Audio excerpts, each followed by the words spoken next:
Hello and welcome to a special Chat with Sarita podcast. I am Sunny, and I'm, of course, being joined by Sarita Holtzman, Sonlight's president and founder. But today we have a special guest. We have her daughter, Jonelle, with us today. And these two ladies are going to share all about the process behind picking those Sonlight books that you know and love, and maybe some that you have questions about. They have spearheaded this since the beginning as far as choosing all of these great books. And so we're excited to share a little bit more about those books with you. So let's dive right in to start talking about what makes a book a Sonlight book. There's, of course, lots of books to choose from. So how do you ladies go about deciding what actually becomes a Sonlight book? Um, Hello, thank you. Yes. I think for me, what is some of the key things as a person who has reviewed thousands of books through the years, grew up with Sonlight and now use it with my own three children. I think one of the key things for me that always jumps out that is so key to what we do is that the books are redemptive, that the characters actually experience growth, that regardless of the problems that they start with, that at the end they are different and better. I think, again, as a reviewer, you read so many books and so many of them are just dark. The characters, while they maybe start in a dark and ugly place, a lot of times they kind of end up in that exact same dark and ugly space, but with just some adventures under their belt. And that is that's so discouraging. And I think that is one of the key things that always sticks out to me, kind of as I'm reading the Sunlight books to my own children, where you're like, oh, right, this is why this makes this book so good, is that they actually experience growth, that they are not the same, that while they might start with hardships, with troubles of any kind, right? Family, relationships, work, whatever it is, that at the end, they are able to be better. That's probably the first thing that I'll start with, which is just a key one that there's just that growth arc. Sarita? Mm, yeah, I love that. And it's absolutely something I look for. I also look for, I have a lot of things that I look for. There's actually 7 things that I look for when I look for a particular book, but I also look for an equal number of boy and girl books, right? I think most people don't recognize that, but because I believe God gives gifts to us all, right? I want to make sure nobody feels left out, right? So I'm looking for protagonists that are coming from different life groups. And I think too, we also want to find titles that amplify our programs, right? So if you're studying a particular period of history, you look really hard to find.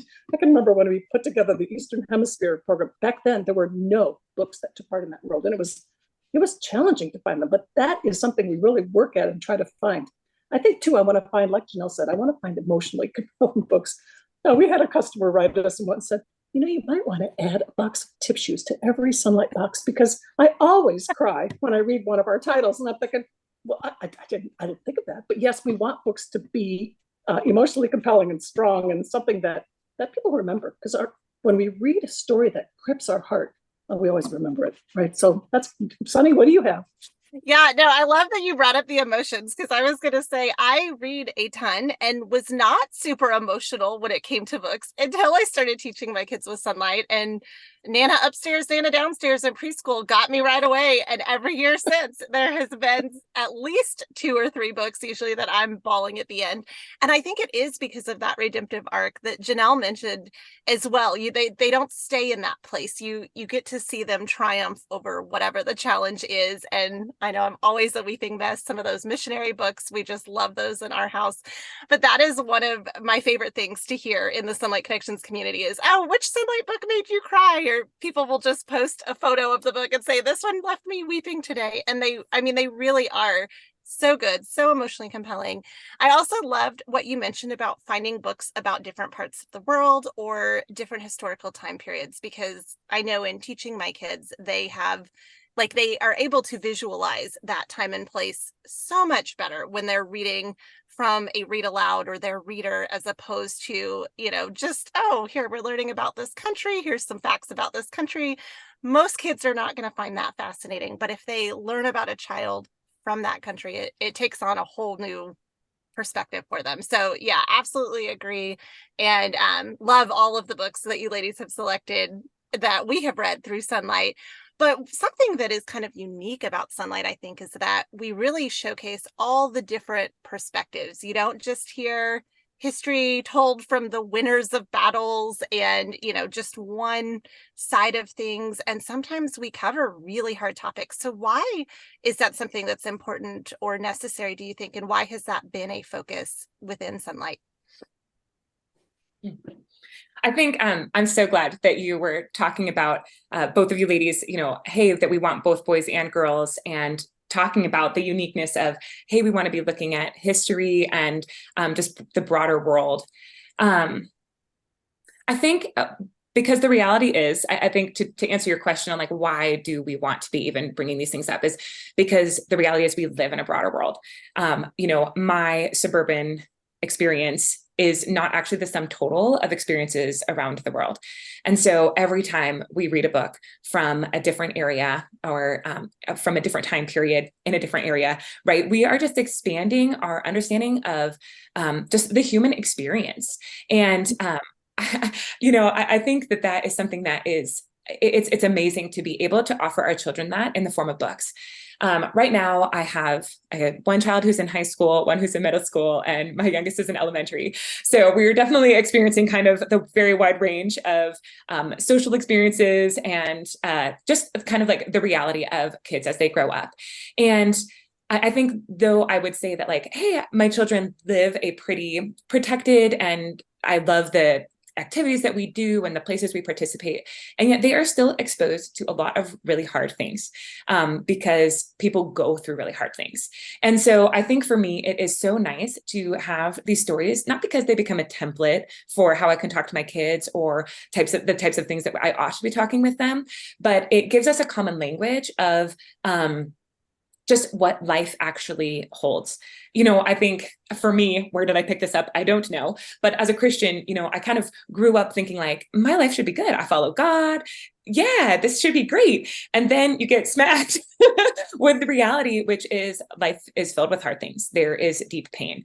And how are you going to how are you going to address that? How are you going to do that? And how are you going to overcome it? And again, this is where for me, it always goes back to that, like, am I going to overcome and be better through the experiences that the Lord calls me to live in and to live out of? And I really hope that the answer is yes. So I want that for my own life. I want that for my children. I want them to be able to look at these different situations. We read American history. We're studying F right now. So you read these different stories in F. Which is awesome.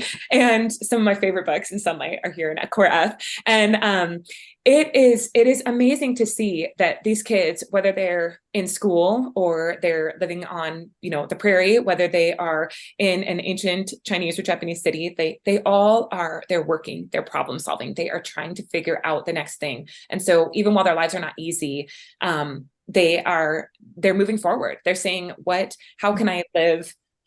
I'm going to use the word my best life, which sounds so trite, but how can I achieve my purpose, what I am supposed to do in the circumstances that I have? And so I think for me that is helpful. I just had finished, I'm continuing to read a lot of the books with my daughter who we're doing 100 this year. So that's more my choice. She could go and do it on her own, but I'm like, no, I want to do this with you. And so that's super fun. And we just finished They Loved to Laugh. And in this book, it's this girl, I think she's 16, and she goes and lives with this, it's either Amish or Mennonite. I think it's Mennonite, a family. And, she's like, when she's living with them and watching the way they work, she's like, I want to kind of carry my own load. And so you're reading this, such a sweet book. The first time I read that when I was a child, I think I read it, I finished it, I stayed up really late one night, and then I got up the next morning and read the whole thing again because I loved it so much. So it's so fun to, again, share that with my own daughter now.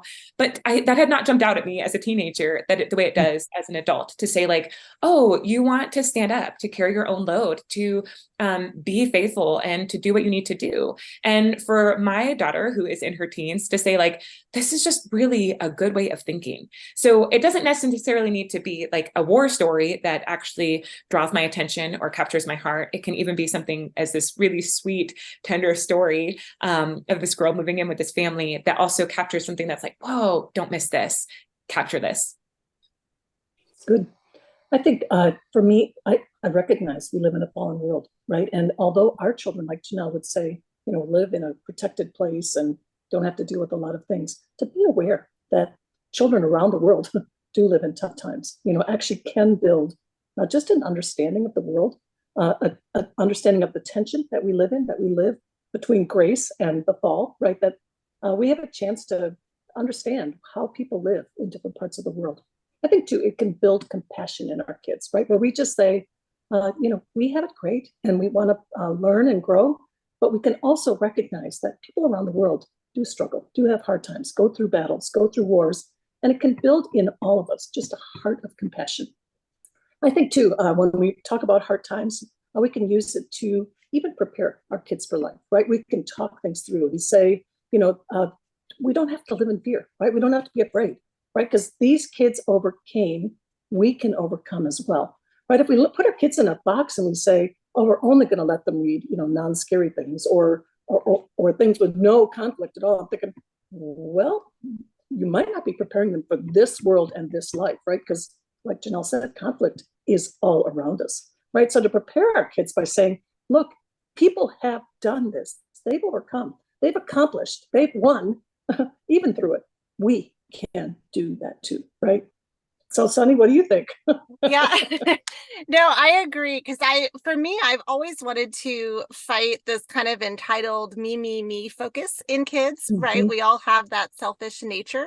And I think something that is key to that is realizing that not everyone lives like you do, or not everyone thinks like you do. And understanding that perspective from other people, I think, is so important. And because we've had these discussions all along with the different literature we've read, it's made it a lot easier, I think.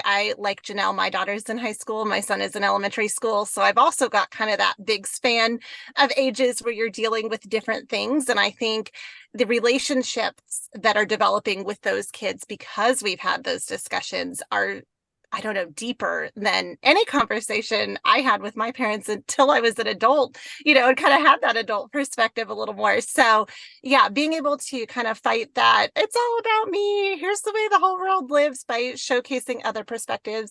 And then Jonelle, I love what you said about overcoming the hard things, because we know our kids are going to experience hard things at some point in life if they haven't yet.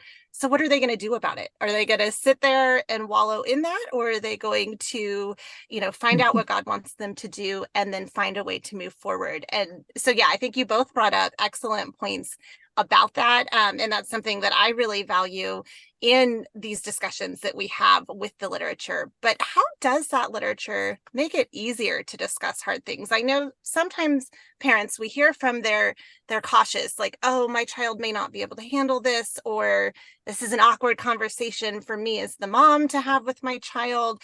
But how does literature make that easier or more? I don't know what the word is that I'm looking for here, but we've often talked with the Sonlight mentor team that literature makes it easier to discuss things without it being accusatory or like you're attacking the child or something like that. So what are your insights about that?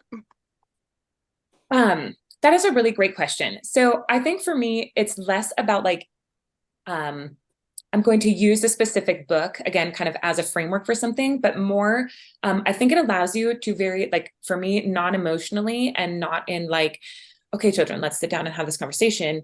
But just as you are talking, you'll read a sentence and you'll be like, whoa, did you guys catch that? Like, can you imagine viewing people like this? Or can you imagine thinking that there's an entire piece of the population that actually thinks this? Again, I'm doing 100, so we're right at the Civil War with my oldest, and where you're like, okay, you're reading these different articles, and again, it's handled more delicately or maybe less in your face as for in the younger course for children, but where it's like you're reading actual articles and actual words where people are saying, hey, the Black community are not even fully human. And so to just say like, okay, I don't need to have a whole long conversation about that, but just to say, oh my goodness, can you recognize that people actually believe that? How even today, right? Like this is, and then we can go into our worldview of, hey, this is why there can still be all types of forms of slavery now, because anytime you're dehumanizing people, it makes it very easy to put them beneath you. And so for me, that is how I use the literature. It's probably more just like in single phrases where you'll read a sentence or, where we talked about emotion earlier, anytime you're like, this is causing me to kind of gasp or to well with tears. Okay, let me talk about that. Let me share why this is hitting me like that. I know we have discussion questions. Eek, I'm a bad homeschooling mom and I don't always use them. In fact, I hardly ever do, but I just use the literature because I grew up with Sonlight and we didn't have a lot of the questions when I was young. That isn't my kind of pattern or form that I have. But for me, it really is more of just a day by day kind of, hey, when you're reading about this, for example, we're doing, I wrote A Horse of Milk White Jade, right, with my younger set in F here. And we're sort of like, okay, we're talking about shamans. She's going to go and visit her grandma, who's, who is a shamaness. And so you're sort of like, okay, I don't need to have a whole long drawn out conversation about what I personally believe about the shamans or a shamanistic culture, but just to say like, okay, whoa, hey, you guys, here are the things that jump out at me. For me, that's very dark. It's very dark to say like, hey, we're going to burn bones, or we're going to, look at the lines in your hand to try to figure out your purpose, and just quickly point it to God. So I think for me, that is kind of how I use it. I also use the trick that my sister told me anytime I'm going to have like a real, I would say this is more for awkward conversations, is like the while you're in the car trick, where you have a captive audience and no one has to look at each other. So that's more for like the awkward conversations. But if I'm just trying to make a point about something we've read or something in a missionary biography or something, I just do it as a quick thing, just a quick statement more. And then if the kids want to ask questions about something, they just jump right in. And that just is part of our natural kind of flow of school. Mm-hmm. I think I want to reiterate what Jonelle brought up, which was that we start with easier books or sweeter books in the younger grades, right? We're not dropping kids into War and Peace in kindergarten, we just don't, right? So it's basically give kids a chance to grow and progress and learn more how to deal with things of the world as they get older. So we really try to track with the maturity of kids and try to just pick books that are going to be appropriate for that age group. So, but I feel like books are a chance for kids to enter into situations in ways that they wouldn't necessarily even be thinking about, right? And that's the beauty of a book, right? Where you get engaged with the protagonist, you get engaged with what that person is dealing with, and you think about things. It kind of ruminates in the back of your brain more than as we just kind of walk through life, right? So there's a lot of advantages to just reading, and it touches our heart, right? So it's one of those where books can help us discuss hard things, but because we like the protagonist, we walk through that journey with them, right? We choose to engage and work through it. And so there's all kinds of great life lessons that happens in there, right? I think that's one of the reasons you can tell a Sonlighter when you meet one, because they've walked through all these journeys and they've figured out how to grow in compassion and understanding. And Sonlighters are just different than everybody else in the world. They just are. And I'm absolutely convinced it's because we've read all these great books together. Sonny, what do you think? Yeah, I agree. I love what you're saying there about Sonlighters are different. I never felt like I met my people until I started talking to other Sonlight users. And I think, like you said, it's because we've walked through those same stories together. We value good literature, which, sometimes is hard to find in other parts of the world. Mm-hmm. And then we do talk with our kids. I think, Jonelle, you brought that up, that even if you're not using the discussion questions, just as you read those stories, a sentence here or there with your children, you're developing a different type of relationship, I think. And I've seen that as my kids have gotten older, where even if we're not doing school, even if we're not talking about anything particularly serious or hard, they're very open to ask questions, or, hey, I saw this on the news the other day. What do you think about this?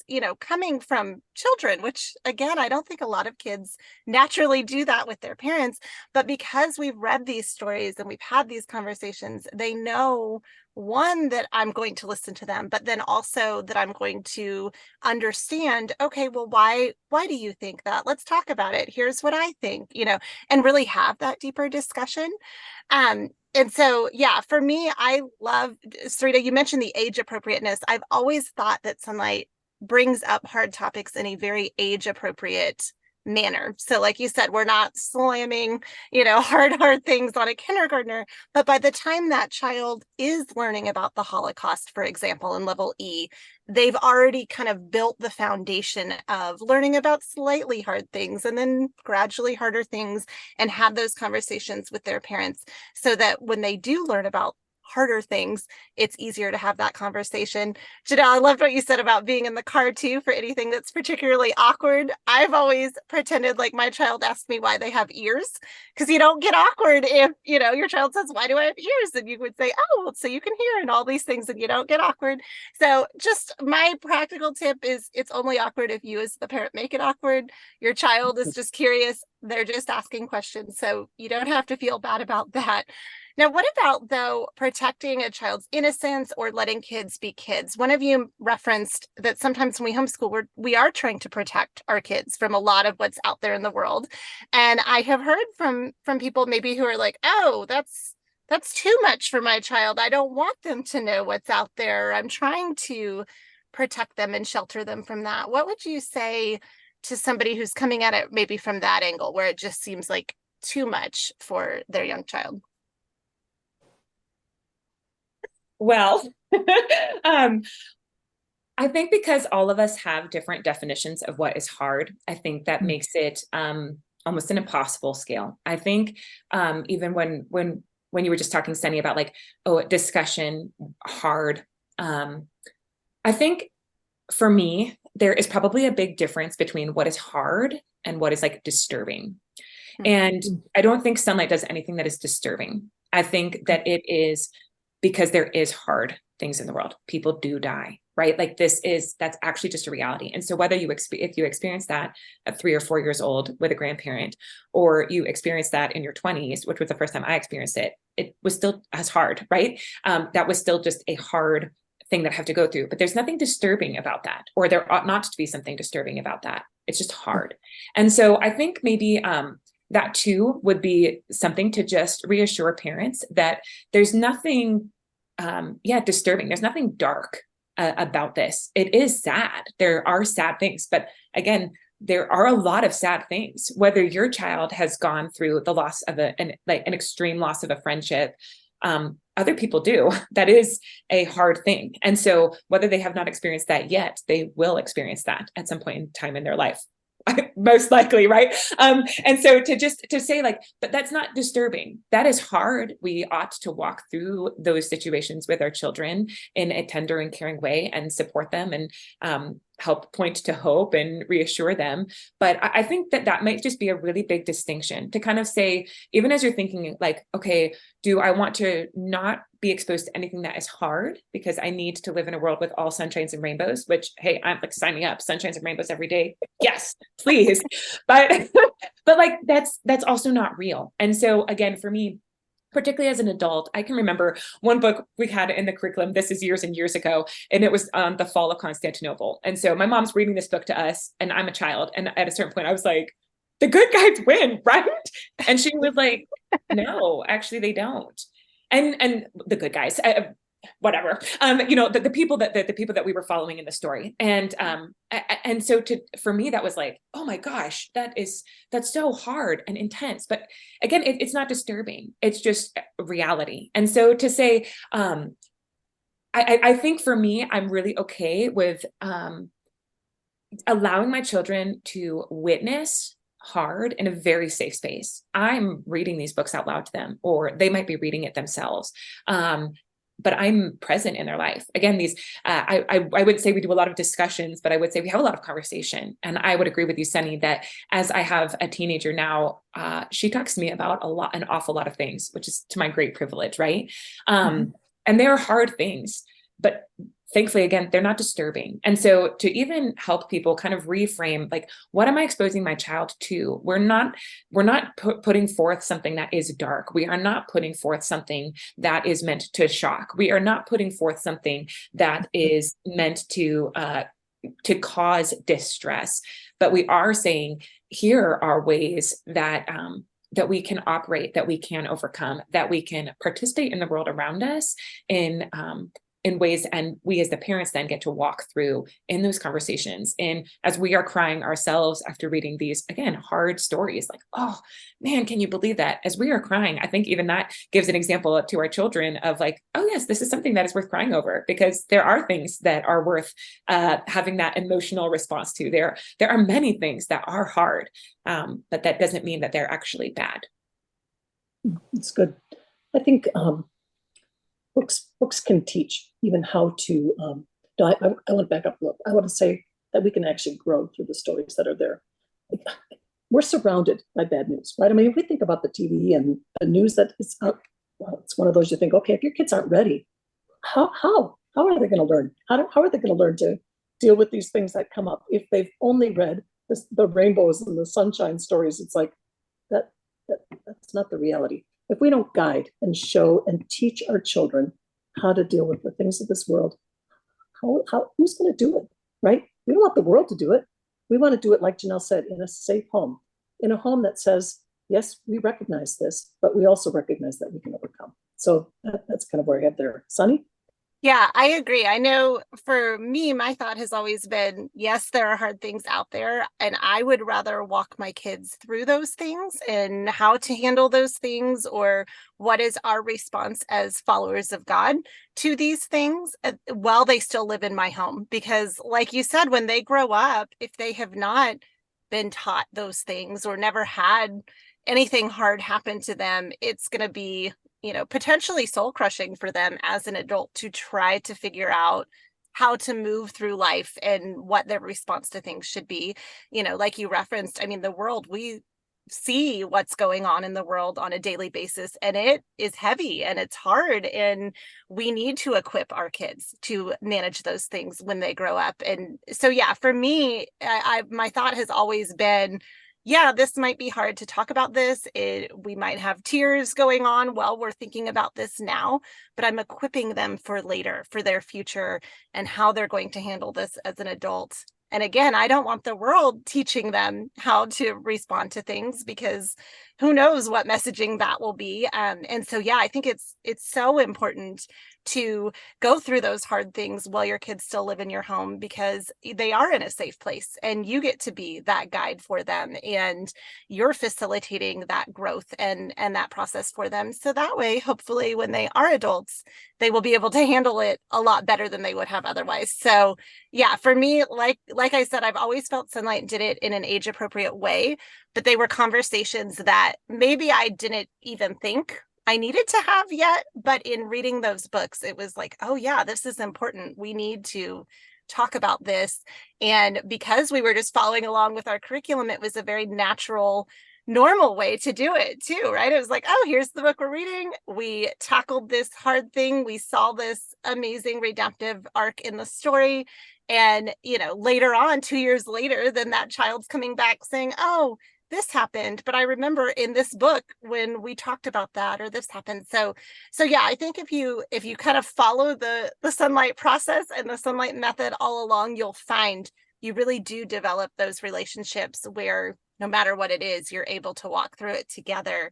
And let's talk about that. How does Sonlight kind of facilitate or assist you with having those conversations as time moves on? We talked about discussion, and Jonelle, you mentioned you don't even really use the discussion questions. I did religiously with my firstborn, and they did not work with my second. He's way more creative and wants to tell me what he got out of the story. And so I kind of dropped them with him because it was easier for him to understand what was going on when he could just tell me what he saw.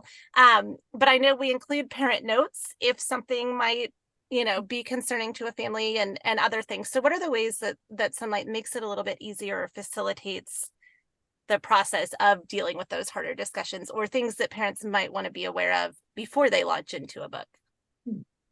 Yeah, I think for me, it really is, it's just the entire Sonlight philosophy. It's the Sonlight way of life, right? And again, for me, having grown up in it and now having homeschooled my own children for, my oldest is 15, so long time. Then we've always used Sonlight. And so to say, for me, it was the way I grew up, and I'm hoping that I'm giving that to my children as well, is just there's space, right? You have space to actually have the conversations. And so whether it is right in the middle of reading that book, or if it is when the interaction has happened and it's sort of like, okay, well, let's process through what has just gone on. I think a lot of it is using these books to format the kind of the lifestyle that you have of being open. And again, I think for me, this is where being kind of open about even how books are hitting you, it allows you to be open, it allows your children to then come to you.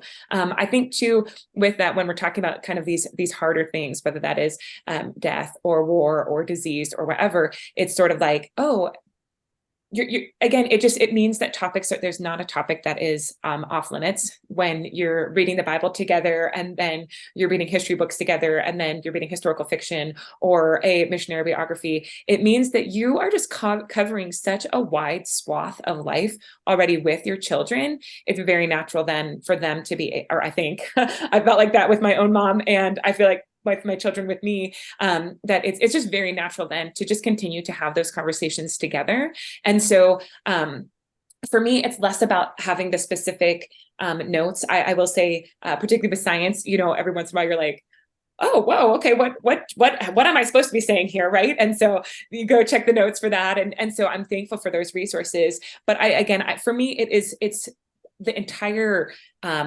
way that Sonlight works is how you develop these things with your children, how you just strengthen that time because you are spending time together. Strengthen that tie where it's like, hey, you're spending the time together. You are experiencing these same stories with one another. And again, you're just looking at such a broad range of things that it just naturally opens up conversation and being able to just share your thoughts and share with one another. I'm really grateful you said what you said, Jonelle, because I thought if we're giving people the impression that every book that we read in Sonlight is a hard book, that's not fair. Because because we have a history theme, right? When you are covering the war periods, those tend to be tougher stories, right? Or when you go through civil rights in high school, those are harder times. But most of our books are, I wouldn't say that they're all hard. So we're trying to deal with the kind of a separate set of books that are out there. And I just think, don't be afraid, right? That's kind of the message we're trying to give here and say, you've been prepared and equipped and you're ready and your children are ready as well.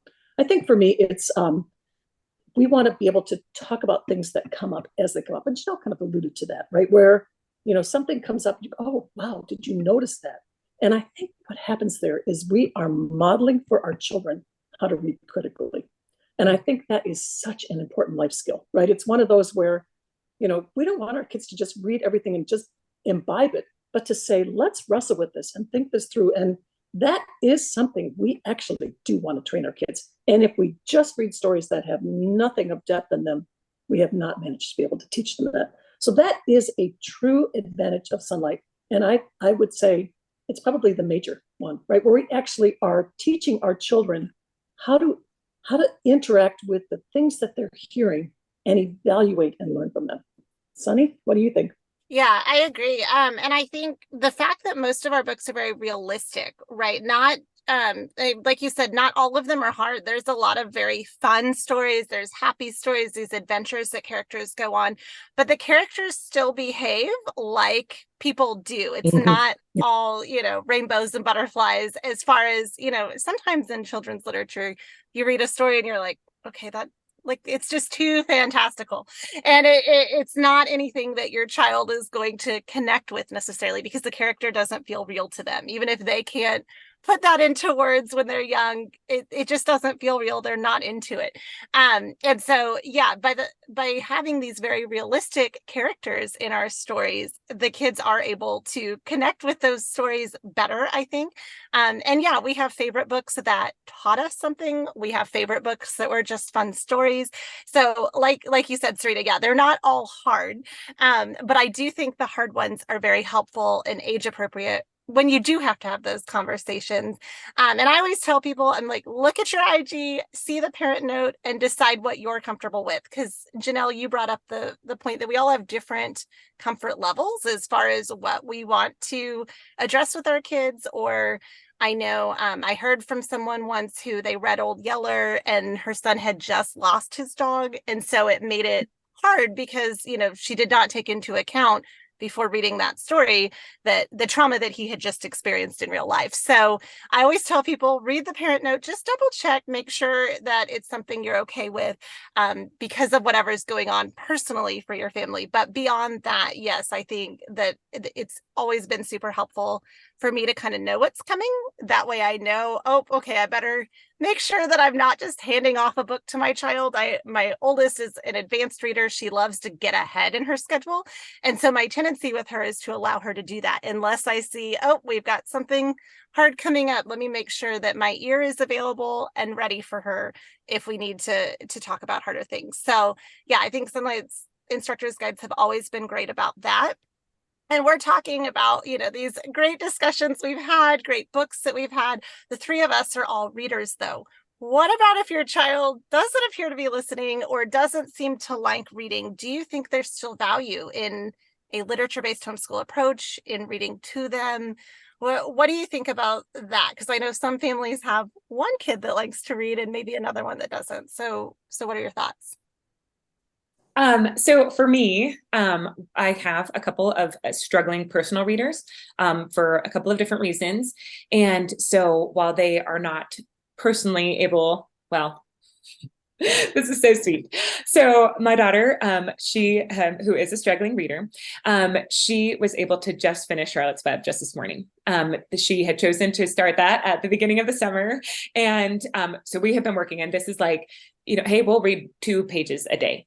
So it has taken a while, but even she, when she gets to the parts that you cry at in Charlotte's Web, which again, you would never say like, oh, that's a hard book. And yet it evokes a hard emotion because deep friendship is powerful and moving.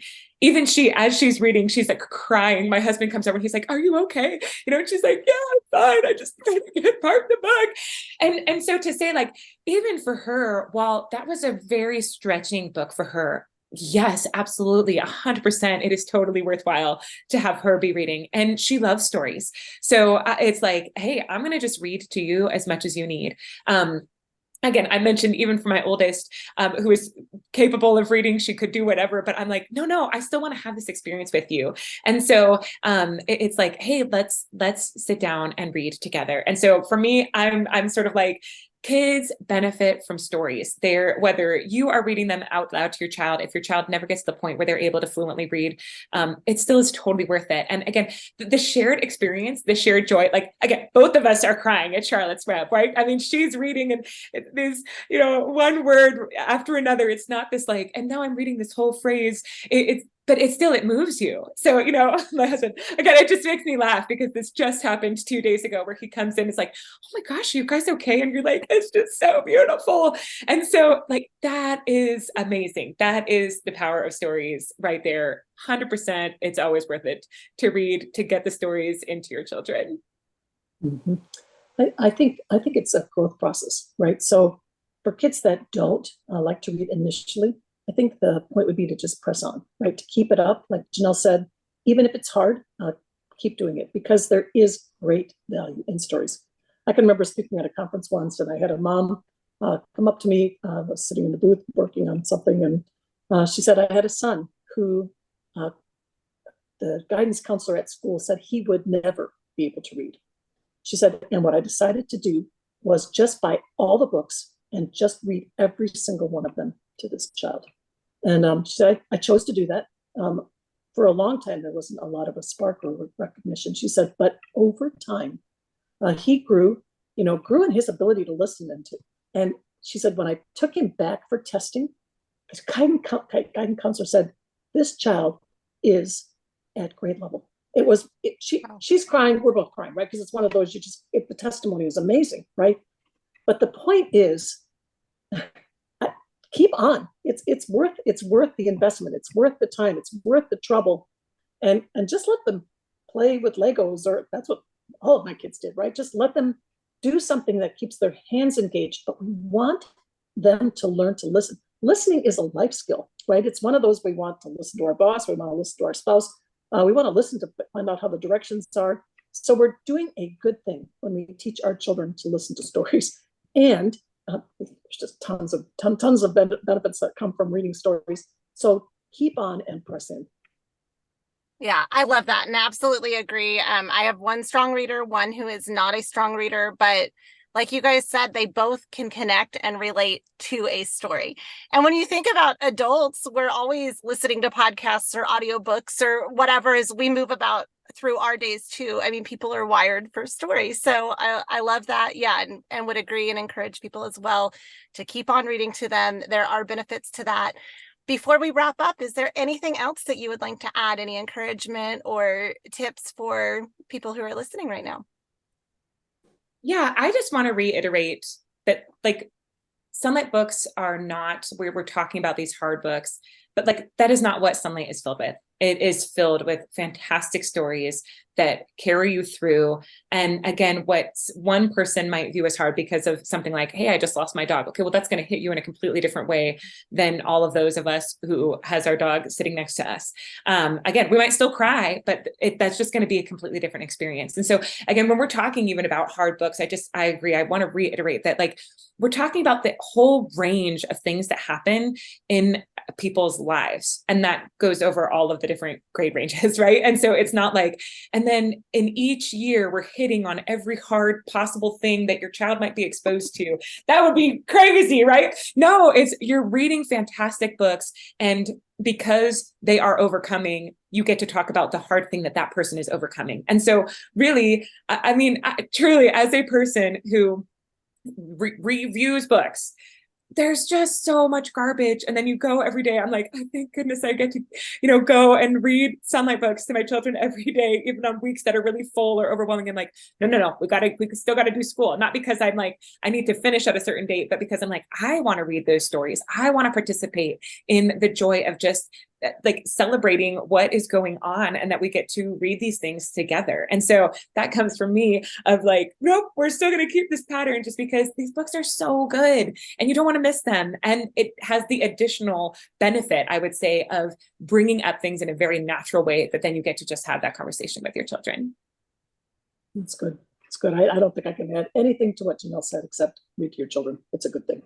Yes, I love both of those. Yeah, and I agree with you, Jonelle. I saw a mom recently said the best part of her day is curling up with that Sonlight read aloud as a family. You are bonding with your children, but you're also getting to read a story that's going to move you and be uplifting while you're imparting those benefits of reading to your children. So yeah, I absolutely agree. And I thank you both so much for being here. This has been so fun to hear from both of you and hear your heart behind all of these great books that, Sonlighters love so much. So thank you both for being here today. Thank you.